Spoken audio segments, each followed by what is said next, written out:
Gracias. Asambleísta Rocío Valareso tiene la palabra. Muchas gracias, compañera presidenta, colegas asambleístas. En realidad es de mucha satisfacción intervenir el día de hoy como una maestra de vocación que soy. Observar que comienzan a darse los cambios que desde hace algún tiempo habíamos venido requiriendo se hagan al sistema educativo regido por la Ley Orgánica de Educación Intercultural. Y digo esto porque en el anterior periodo legislativo, concretamente en octubre y diciembre del año 2012, presenté 2 proyectos de leyes reformatorias a la LOEI, en uno de los cuales planteaba aspectos relacionados con la jubilación adicional que se debía restituir a los maestros docentes y que afortunadamente, por acción del compañero arquitecto Fernando Cordero, entonces presidente del directorio del IES, se pudo concretar en favor del Magisterio Nacional, por lo que ese proyecto pues ya no fue tramitado. Y respecto al otro proyecto de ley, en este caso el presentado en octubre del año 2012, propuse algunas de las reformas que ahora se están planteando en este proyecto de ley, aunque enfocadas en otras necesidades del magisterio relacionadas a las motivaciones del traslado previstas en el artículo 98, las cuales las vuelvo a plantear por ser necesidades vigentes en los actuales momentos. Al respecto puedo decir que concordamos plenamente con las reformas previstas en este informe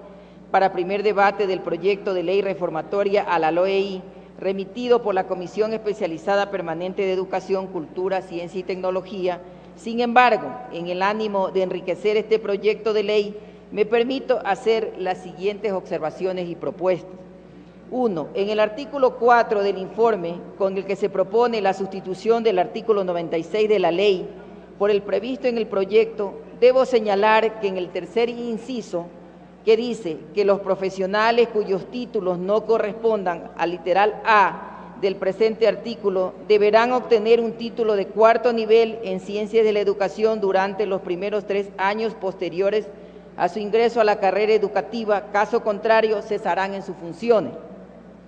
Al respecto, debo manifestar que prever un plazo de solo 3 años para que los docentes, después de ingresar al magisterio, puedan obtener el título de 4º nivel es un espacio de tiempo demasiado ajustado, considerando que a más de otros aspectos contingentes, por asuntos burocráticos, mínimo se demora 1 año para ingresar a una maestría, lo que sumado a los 2 años de estudio implica la necesidad de que el tiempo mínimo que se debería conceder para la obtención del título de 4º nivel debería ser de 4 años, es decir, 1 para trámites de ingreso, 2 para estudiar y 1 para la tesis.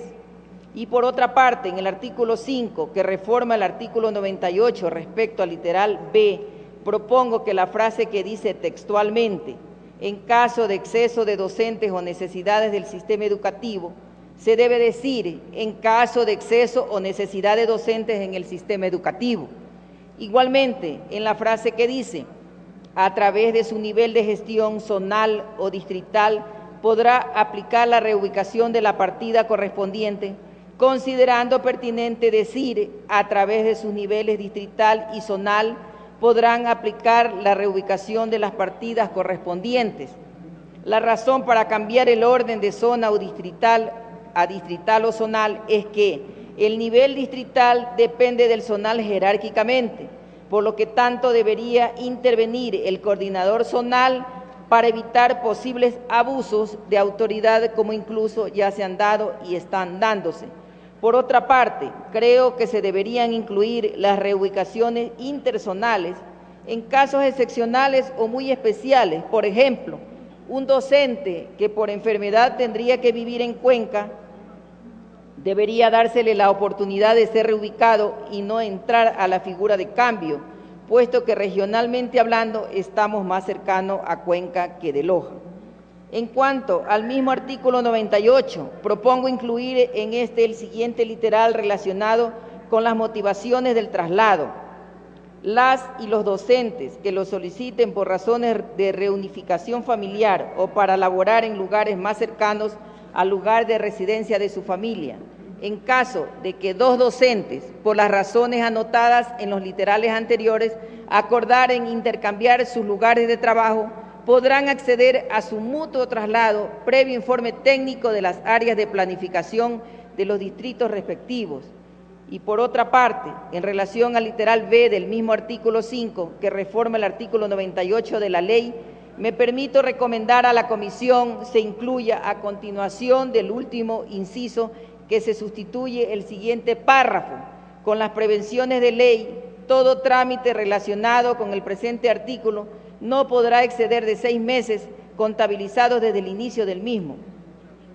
En cuanto a la evaluación prevista en el artículo 349 de la Constitución de la República y en la LOEI, que establece que el Estado garantizará al personal docente en todos los niveles y modalidades estabilidad, actualización, formación continua y mejoramiento pedagógico y académico, una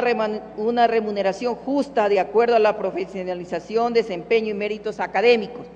Al respecto, considero pertinente que los estándares de evaluación sean adecuadamente aplicados para evitar el impacto psicológico negativo que la evaluación produce en la generalidad de docentes, que conforme a lo que señala el libro del educador Marco Enrique Sánchez Matamoros, la evaluación se ha convertido en una evaluatoxicación que redunda en un estrés traumático para los docentes, precisamente por falta de una adecuada orientación psicológica. Estas y otras observaciones las estaré remitiendo a la comisión y muchísimas gracias, compañeras y compañeros asambleístas.